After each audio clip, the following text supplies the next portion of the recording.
Chapter 2: Translation Theory Before the 20th Century. In this chapter, explain the difference between word-for-word and sense-for-sense of translation. For example, in Roman times, texts were translated word for word was exactly what the text said. But authors like Cicero, Horace, and Jerome said that this was an incorrect translation. For them, the correct translation was sense for sense. To the translation word for word, Jerome referred to it as a literal translation, which said that it was an absurd translation that cancelled the original meaning, and the translation sense called it free, which allowed to translate the text with coherence.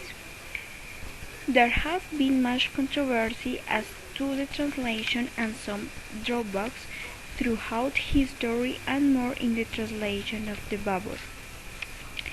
Kelly looks in detail at the history of translation theory, starting with the teachings of the writers of antiquity. Some that I won't highlight in this chapter are the 5 principles the translation that Dolet set out and that gave in order of importance.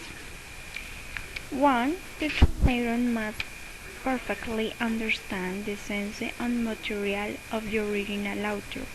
Also, he should feel free to clarify obscurities. 2.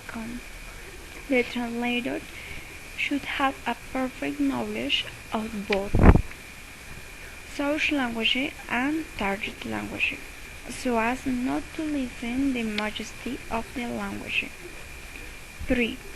The translator should avoid word-for-word renderings. 4. The translator should avoid Latinate and unusual forms. And 5.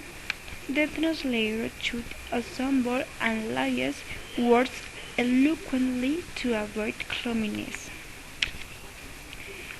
On the other hand, Taylor defines a good translation in reader-oriented terms to be that in which the merit of the original work is so completely transfused into another language as to be as distinctly apprehended and as strongly felt by a native of the country to which that language belongs, as it is by those who speak the language of the original work, and have 3 general laws or rules for translation.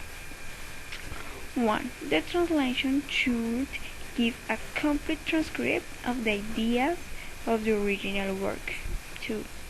The style and manner of writing should be of the same character with that of the original.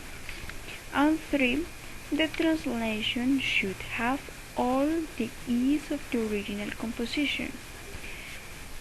Taylor's first law ties in with Dollard's first 2 principles in that it refers to the translator having a perfect knowledge of the original. Thank you so much.